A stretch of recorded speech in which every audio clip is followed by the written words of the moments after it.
कि उस दिन के बाद मैंने अपनी माँ की हंसी कभी उस तरह नहीं सुनी जैसे जब हंसती थी जब पिताजी होते थे। पहली बार जब मैं अमेठी आई तो शायद मैं 10 साल की थी। मुझे याद है चुपचाप से उनके पीछे बैठती थी, वो जीप चलाते थे, हम लोग राहुल और मैं पीछे बैठ के एक दूसरे के नोक-झोंक यूं कर करके देखते थे कि पिताजी क्या कर रहे हैं, किस तरह से लोगों से मिल रहे हैं, प्यार से मिल रहे हैं, लोग उनको कैसे मिल रहे हैं। तो एकदम जो पहली सीख मुझे मिली कि एक नेता और जनता के बीच में कैसा रिश्ता होना चाहिए, तो उस उम्र में अपने पिताजी से मिली। आप सब जानते हैं मेरे पिताजी एक बहुत नेक इंसान थे, दिल बहुत साफ था, ईमानदार थे और बहुत हिम्मत वाले थे। जैसे जैसे मैं बड़ी हुई कभी कभी उनके चुनाव के प्रचार के लिए यहाँ आ जाती थी। पहली बार जब मैं 20-25 दिनों के लिए यहाँ आई तो अपनी माता जी के साथ उनके प्रचार में आई और यहाँ का तारपुर का जो गेस्ट हाउस था वहां पे हम लोग रहते थे। उस समय कुछ सारा साधन नहीं थे, प्रचार भी अलग तरह से होता था, गांव गांव जाते थे, मैं माता जी के पीछे पीछे जाती थी। पिताजी चुनाव जीते, प्रधानमंत्री उस समय थे, अमेठी के लिए जितने काम कर पाए उन्होंने किए। यहाँ पे बड़े बड़े उद्योग खोले, सड़कें बनाई, उस समय इंडिया मार्क 1 होता था, हर जगह इंडिया मार्क 1 लगवाया, जहाँ रास्ता नहीं था रास्ता बनवाया, जहाँ सड़क थी खड़िंजा लगवाया, खड़िंजे पे पक्का किया। बार बार आते थे, अपनी जीप में बैठ के गांव गांव जाते थे।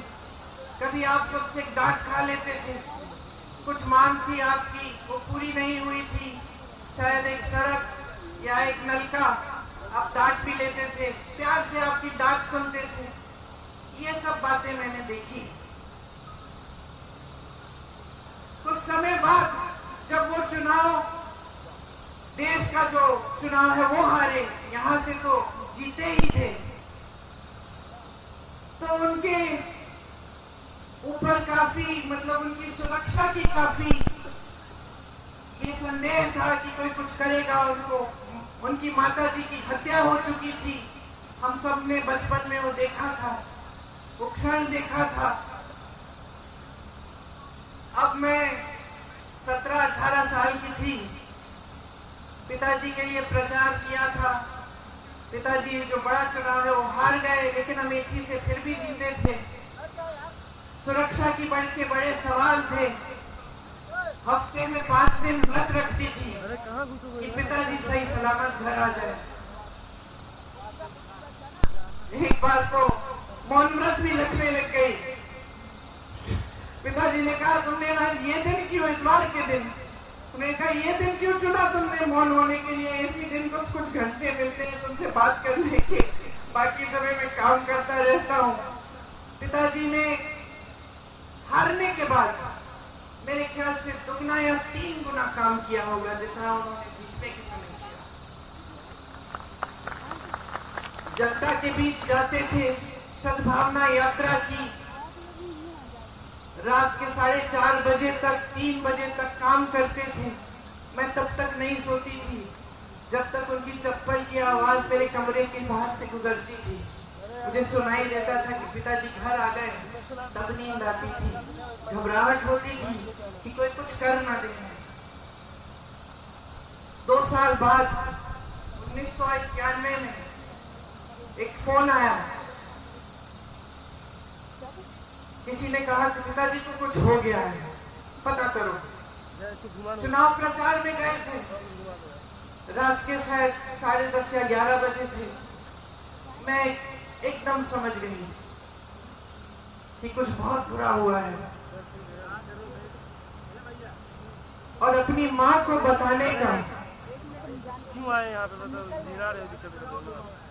मतलब मुझे अपनी माँ को बताना पड़ा कि जिस शख्स के लिए वो अपना देश छोड़कर हमारे देश आई थी, जिसके प्रेम के लिए उन्होंने कई त्याग किए थे, हमारी संस्कृति सीखी, नए तरीके सीखे, इंदिरा जी से हमारी भारतीय सभ्यता सीखी, वो खत्म हो गए हैं। मैं उनके कमरे में गई और जब मैंने उनको बताया तो उनकी आंखों में जो मैंने देखा, जैसा एक अंधेरा सा छा गया। और मैं आपको ये बात बता सकती हूँ कि उस दिन के बाद मैंने अपनी माँ की हंसी कभी उस तरह नहीं सुनी जैसे जब हंसती थी जब पिताजी होते थे। मैं बहुत नाराज थी, देश से नाराज थी। मैंने देश को अपनी अमानत भेजी, अपने पिताजी दिए और देश में सुरक्षित नहीं रखे। मैं नाराज थी, दुखी थी। मैं सोचती थी कि मेरा दुख कोई समझ नहीं पाएगा, मेरे पिताजी वापस नहीं आए। टुकड़ों में खून से लथपथ एक झंडे में लपेटे हुए उनके शरीर के टुकड़े में घर लाई। मेरी टूटी हुई माँ सालों के लिए ठीक नहीं हुई। उन्होंने पहले ही इंदिरा जी की हत्या का सदमा देखा था, अब अपने पति को खो डाली। बहुत दिनों के लिए खाती नहीं थी, सिर्फ नींबू पानी पीती थी, 2-4 गिलास, मुश्किल से जबरदस्ती करके खिलाती थी। बाहर नहीं जाती थी, किसी से बातचीत नहीं करती थी। 7 सालों के लिए घर के अंदर ही रही, ज्यादा बाहर गई नहीं। उस सदमे से बाहर निकल नहीं पाई।